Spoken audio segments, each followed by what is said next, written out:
దేవుడు పరిష్కరించలేని సమస్యలు ఏమైనా ఈ సృష్టిలో ఉన్నాయా? అందరు నోరు తెరిచి చెప్పాలి. రైట్. సమస్య రాకముందే సమాధానం సిద్ధపరిచాడా, వచ్చినాక వెతుకుతాడా? పెద్దగా చెప్పాలి. రైట్. ఎప్పుడు నిర్ణయించి పెట్టాడు, ఎప్పుడు రెడీ చేసి పెట్టాడు పరిష్కారాలు? జగత్తు పునాది వెయ్యబడక మునుపే పరిష్కారాలు రెడీ. అన్నిటికీ రెడీ చేసే కూర్చున్నాడు. కొంతమంది దేవుని పాదాలను ఆశ్రయించి పరిష్కారం పొందుతున్నారు, కొంతమంది ఆశ్రయించక అందులోనే యాత్ర ముగించుకుంటున్నారు. ఓకే. దేవుడు పరిష్కరించలేని సమస్యలు అంటూ ఏవి ఈ సృష్టిలోనే, ఈ ప్రకృతిలోనే లేవు.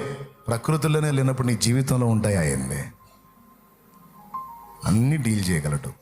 అయితే దేవుడు అంటాడు, కారణం ఏంటో చూసావా అంటాడు.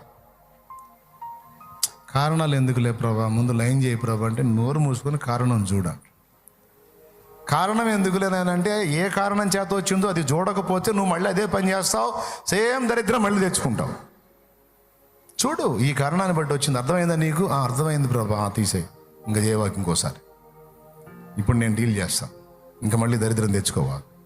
అది అందుకు చూడమంటాడు కారణాలు. ఓకేనా? ఇప్పుడు నీ జీవితంలో నువ్వు తెచ్చుకున్నవి ఏవేవి ఎందుకు వచ్చినాయో, ఈ పరిస్థితులు ఎందుకు అనుభవిస్తున్నావు ఒక్కసారి ఆలోచించుకో. తప్పుంటే తప్పును తప్పుగా యథార్థంగా ఒప్పుకో. పాపం ఉంటే ఆ పాపాలు కడగబడి నిమిత్తం బాప్తిస్మం పొందుకో.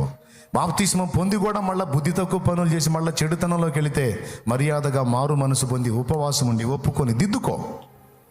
నూతన అధ్యాయం మళ్ళా స్టార్ట్ అయితే నీకోసం దాచి ఉంచిన పరిష్కారాలు దేవుడు నీకు అందుబాటులోకి తెస్తాడు. నమ్ముతున్నావా? సాధ్యమేనా? చూపిస్తాడు నీకే. దేవునికి స్తోత్రం కలుగును గాక.